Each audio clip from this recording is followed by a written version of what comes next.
నమస్తే. ప్రస్తుతం మనతో పాటు పల్మనాలజిస్ట్ డాక్టర్ రాజమనోహర్ ఉన్నారు. ఆయనతో మాట్లాడదాం. నమస్తే సార్. నమస్తే సార్, ఎలా ఉన్నారు? గుడ్ సార్, ఇప్పుడు ఊపిరితిత్తులకు సంబంధించి మనం మాట్లాడుకోబోతున్నాం కాబట్టి అసలు ఫస్ట్ ఆఫ్ ఆల్ ఎన్ని రకాల వ్యాధులు ఉంటాయి సార్ ఊపిరితిత్తులకి? ఊపిరితిత్తుల్లో రకాలు అని బ్రాడ్ గా చెప్పడానికి అంటే అందరికీ అర్థమయ్యేలా చెప్పడానికి రెండు రకాలుగా చెప్పుకుందాం.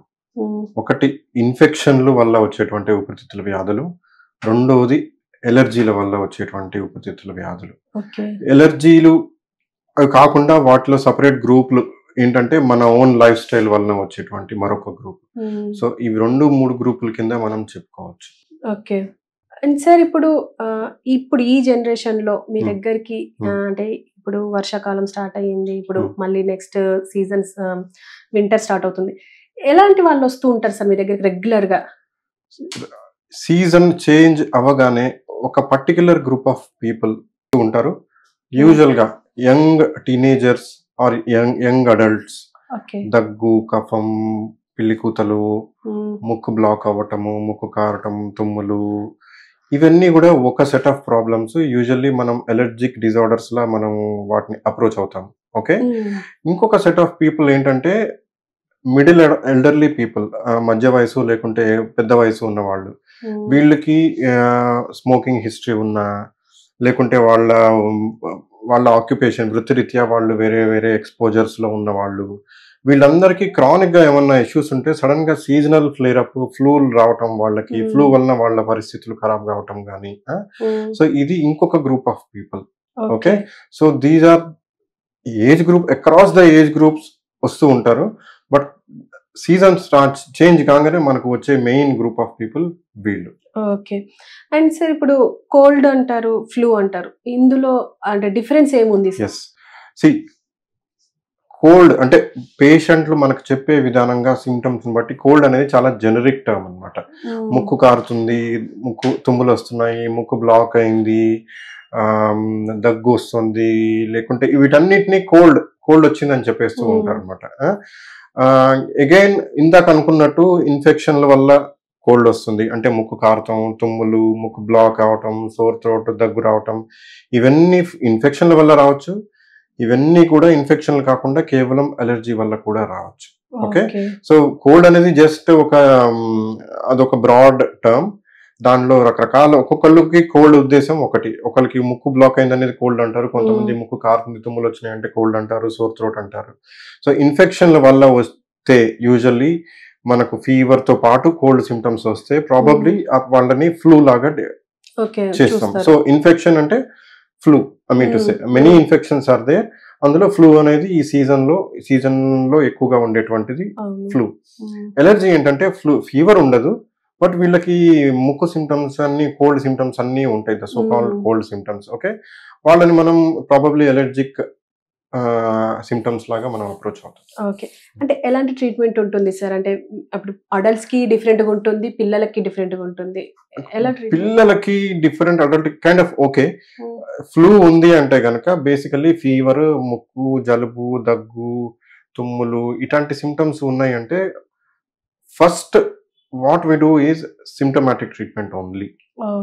ఓకే. అంటే ఫీవర్ వచ్చింది, ఫీవర్ కోసం ఒక పారాసిటమాల్, ముక్కు కారటం లేకుంటే తుమ్ములు, ముక్కు బ్లాక్, ఏమన్నా ఎలర్జీకి సంబంధించిన టాబ్లెట్స్ కానీ, నేజల్ స్ప్రేస్ కానీ, స్టీమ్ ఇన్హలేషన్ ఆల్సో. సో ఇవన్నీ symptomatic treatment both for allergy to start with. Okay. రాను over the next 1 week period లో ఫ్లూ అనేది ఒకలా ప్రోగ్రెస్ అవుతుంది. అది తర్వాత ఎలర్జిక్ డిసీజెస్ మరోలా ప్రోగ్రెస్ అవుతూ ఉంటాయి. వాళ్ళ ప్రోగ్రెషన్ బట్టి, అవసరాన్ని బట్టి ఫ్లూకి సంబంధించిన వైరల్ టాబ్లెట్స్ కానీ. ఓకే. ఫ్లూలో కొన్ని 5 to 10 out of 100 flu patients may land in complications. అంటే వాళ్ళకి దగ్గు, కఫం రావటం, ఆయాసపడటం, డే టు డే యాక్టివిటీస్ ఇబ్బంది కావటము, unable to lie down flat, నిద్ర ఫ్లాట్ గా పడుకోలేకపోవటము. ఓకే. ఇవన్నీ కూడా flu complicate, that will be like 5-10%, less than 10%. Okay. So ఇది సో వీళ్ళు నెక్స్ట్ 1 వీక్ 10 days పీరియడ్ లో ఎలా ప్రోగ్రెస్ అవుతున్నారు అనే దాన్ని బట్టి మన ట్రీట్మెంట్ ఎస్కలేషన్ అనేది ఉంటుంది. ఇనిషియల్లీ ఫ్లూకి symptomatic treatment. On the other hand allergy ఉన్నా కానీ సరే సేమ్ సింపుల్ ఇవే ఎలర్జీ టాబ్లెట్లు, ఎలర్జీకి సంబంధించిన నేజల్ స్ప్రేస్, నేజల్ వాష్ ఇవన్నీ ఇస్తాము. As and when they are responding మనం ఆ ట్రీట్మెంట్ ని ఆప్టిమైజ్ చేస్తూ ఉంటాము. ఓకే. ఓకే. అండ్ జనరల్ గా ఇప్పుడు విలేజెస్ లో పొల్యూషన్ కన్నా సిటీలో ఎక్కువ పొల్యూషన్ ఉంటుంది. ఇప్పుడు ఈ పొల్యూషన్ లో తిరుగుతున్న మనకి అంటే ఎలాంటి లంగ్స్ కి సంబంధించిన వ్యాధులు వస్తున్నాయి అంటారు? City pollution, crowded environment, okay, and life style, smoking and all. Okay.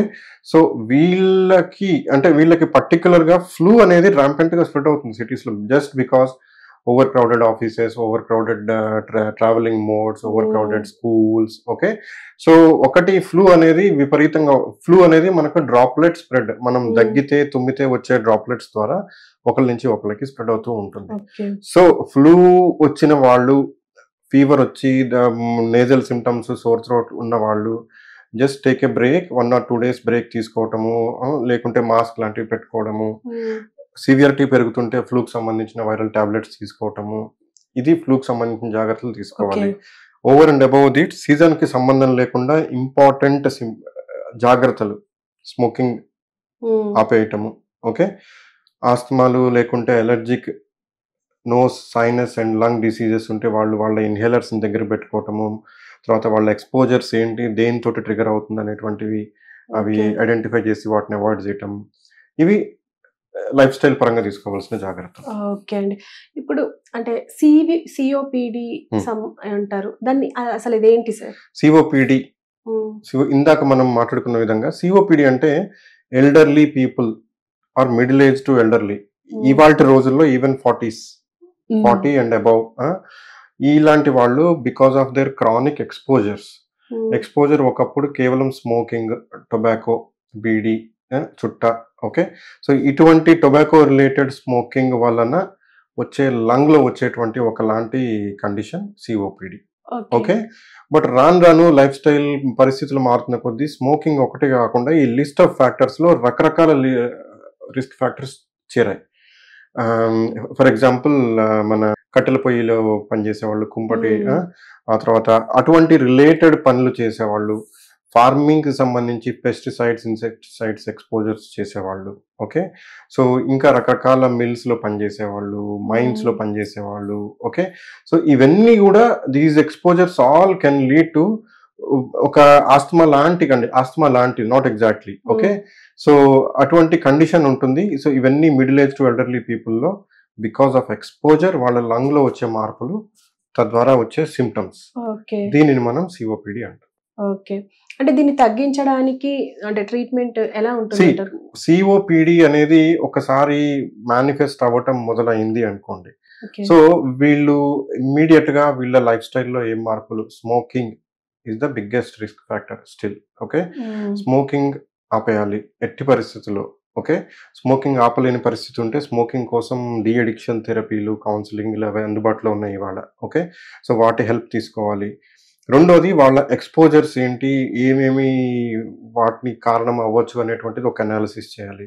అన్నిటిని మనం స్మోకింగ్ ఈజ్ వన్ ఈజీ అంటే ఐడెంటిఫై చేసాము, స్మోకింగ్ ఈజ్ ద కాజ్ అని చెప్పాము, now we can work towards stopping smoking. But కొంతమంది ఎన్నో ఏళ్ళుగా పనులు చేసేవాళ్ళు, వాళ్ళ ఉద్యోగాలు ఇవన్నీ మారటం కష్టం, some things we cannot modify, okay. వీళ్ళకి ట్రీట్మెంట్ ఇన్హేలర్లు కానీ, టాబ్లెట్స్ కానీ, ఎక్సర్సైజ్లు కానీ, వ్యాక్సినేషన్లు కానీ,